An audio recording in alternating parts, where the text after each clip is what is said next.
ಕೇಂದ್ರ ಬಜೆಟ್ ಅನ್ನ ಟೀಕಿಸಿದ ಮುಖ್ಯಮಂತ್ರಿ ಸಿದ್ದರಾಮಯ್ಯ ವಿರುದ್ಧ ಕೇಂದ್ರ ಸಚಿವ ಎಚ್.ಡಿ. ಕುಮಾರಸ್ವಾಮಿ ತೀವ್ರ ವಾಗ್ದಾಳಿ ನಡೆಸಿದ್ದಾರೆ. ಇದೇ ಸಂದರ್ಭದಲ್ಲಿ ಮಂಡ್ಯಕ್ಕೆ ನಾನೇನು ಮಾಡಿದ್ದೇನೆ ಎಂದು ಕೇಳುವ ಕಾಂಗ್ರೆಸ್ ನಾಯಕರಿಗೆ ಬೃಹತ್ ಯೋಜನೆಯೊಂದನ್ನು ಘೋಷಿಸುವ ಮೂಲಕ ಉತ್ತರಿಸಿದ್ದಾರೆ. ಇನ್ನು ಮೈಸೂರಿನಲ್ಲಿ ಸುದ್ದಿಗೋಷ್ಠಿಯನ್ನು ನಡೆಸಿ ಮಾತನಾಡಿದ ಅವರು, ರಾಜ್ಯ ಸರ್ಕಾರದ ವೈಫಲ್ಯ ಹಾಗೂ ಮಂಡ್ಯದ ಅಭಿವೃದ್ಧಿ ಕುರಿತು ಮಹತ್ವದ ವಿಚಾರಗಳನ್ನು ಹಂಚಿಕೊಂಡರು.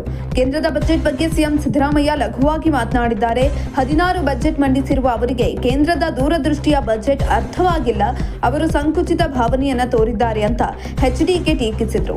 ಖಾಲಿ ಚಂಬು ಎಂಬ ಟೀಕೆಗೆ ಉತ್ತರಿಸಿದ ಅವರು, ಖಾಲಿ ಚಂಬಿನ ಕ್ರೆಡಿಟ್ ರಾಜ್ಯ ಸರ್ಕಾರಕ್ಕೆ ಹೋಗಬೇಕು. ಯಾಕಂತ ಅಂದ್ರೆ ಕಳೆದ 2 ವರ್ಷಗಳಿಂದ ರಾಜ್ಯ ಸರ್ಕಾರ ಜನರಿಗೆ ಖಾಲಿ ಚಂಬನ್ನೇ ಕೊಡ್ತಾ ಇದೆ. ತಮ್ಮ ವೈಫಲ್ಯವನ್ನ ಮುಚ್ಚಿಕೊಳ್ಳಲು ಕೇಂದ್ರದ ಮೇಲೆ ಗೂಬೆ ಕೂರಿಸುತ್ತಿದ್ದಾರೆ ಅಂತ ತಿರುಗೇಟನ್ನ ನೀಡಿದ್ರು. ಇನ್ನು ಕುಮಾರಸ್ವಾಮಿ ಮಂಡ್ಯಕ್ಕೆ ಹಾಗೂ ರಾಜ್ಯಕ್ಕೆ ಏನ್ ತಂದಿದ್ದಾರೆ ಅಂತ ಕಾಂಗ್ರೆಸ್ ನಾಯಕರು ದಿನನಿತ್ಯ ಸಣ್ಣತನದ ಪ್ರಶ್ನೆಗಳನ್ನ ಕೇಳ್ತಾ ಇದ್ದಾರೆ.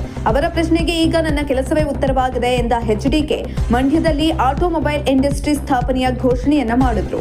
ಇನ್ನು ಕೇಂದ್ರ ಸರ್ಕಾರ ನನಗೆ ಮಹತ್ವದ ಜವಾಬ್ದಾರಿಯನ್ನ ನೀಡಿದೆ. ಇದರ ಅನ್ವಯ ರಾಜ್ಯದಲ್ಲಿ automobile research of India testing centre ತರಲು ಮುಂದಾಗಿದ್ದೇನೆ. ಈ ಘಟಕವನ್ನ ಮಂಡ್ಯದಲ್ಲೇ ಸ್ಥಾಪಿಸಲು ನಿರ್ಧರಿಸಲಾಗಿದೆ ಅಂತ ತಿಳಿಸಿದ್ರು.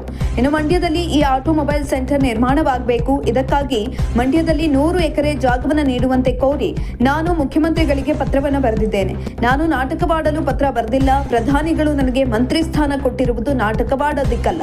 ರಾಜ್ಯದ ಕೈಗಾರಿಕಾ ಅಭಿವೃದ್ಧಿಗೆ ನಾನು ಪ್ರಾಮಾಣಿಕವಾಗಿ ದುಡಿಯುತ್ತಿದ್ದೇನೆ ಅಂತ ಕುಮಾರಸ್ವಾಮಿ ಸ್ಪಷ್ಟಪಡಿಸಿದ್ದಾರೆ. ಇನ್ನು ಕೇಂದ್ರದ ಬಜೆಟ್ನಲ್ಲಿ ರಾಜ್ಯಕ್ಕೆ ಯಾವುದೇ ಅನ್ಯಾಯವಾಗಿಲ್ಲ. ಮಂಡ್ಯ ಕಾಂಗ್ರೆಸ್ ಶಾಸಕರ ಪ್ರಶ್ನೆಗಳಿಗೆ ಈ ಬಜೆಟ್ ಮತ್ತು ನನ್ನ ಕೆಲಸದಲ್ಲಿ ಉತ್ತರವಿದೆ ಅಂತ ಅವರು ತಿಳಿಸಿದ್ದಾರೆ.